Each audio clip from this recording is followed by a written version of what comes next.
स्वयं जगत जननी जगदम्बा अम्बा मां पार्वती जी नंदी के पास बैठकर शिव की चर्चा करती हैं। इसलिए निवेदन है,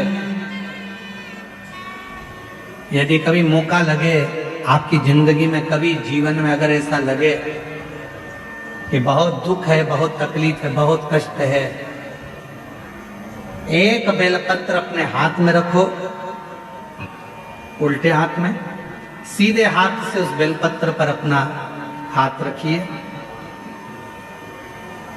नंदीश्वर महादेव का स्मरण करिए, 7 बार श्री शिवाय नमस्तुभ्यं कहिए।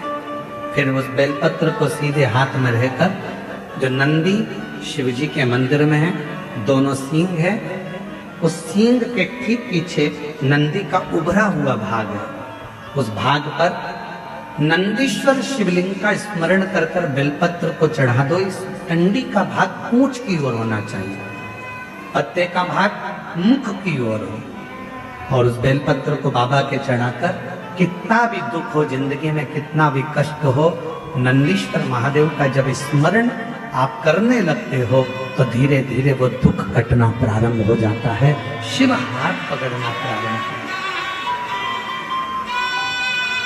नंदीश्वर शिव ओघड़ना नहीं, और जो जे 17 साल के बाद बच्चा हुआ है, एक बार जोरदार ताली बजाकर स्वागत।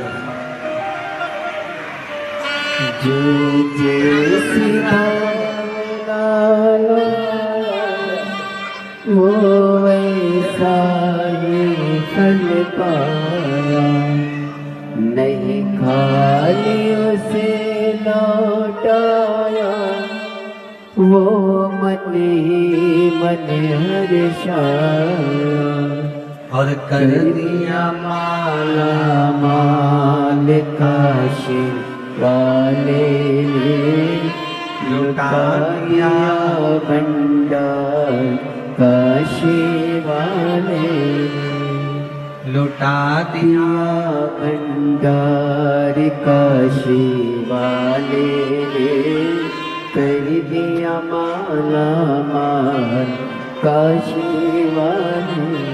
शिव कथा कर रही है, भगवान शंकर का पवित्र चरित्र कर रहा है। पार्वती मैया यदि शिव को प्राप्त करी है, भगवान शंकर को प्राप्त करी है, तो नंदी की ही कृपा हुई, नंदीश्वर। कहते हैं पार्वती मैया जब छोटी अवस्था में, बाल्य अवस्था में थी, तभी से शिव की आराधना में लगी थी।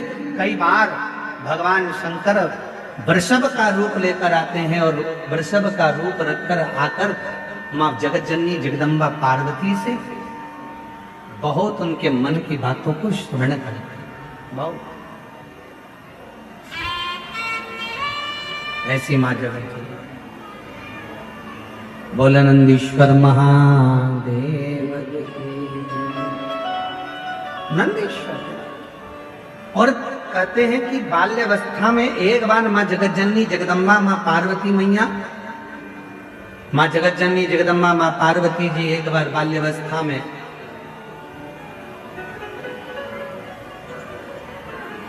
एक छोटे से वृषभ को देखकर, छोटे से नंदी को देखकर मां जगत जननी जगदम्बा अम्बा ने उनसे भी भगवान शंकर से मंगल विवाह की कामना करी, उनसे भी,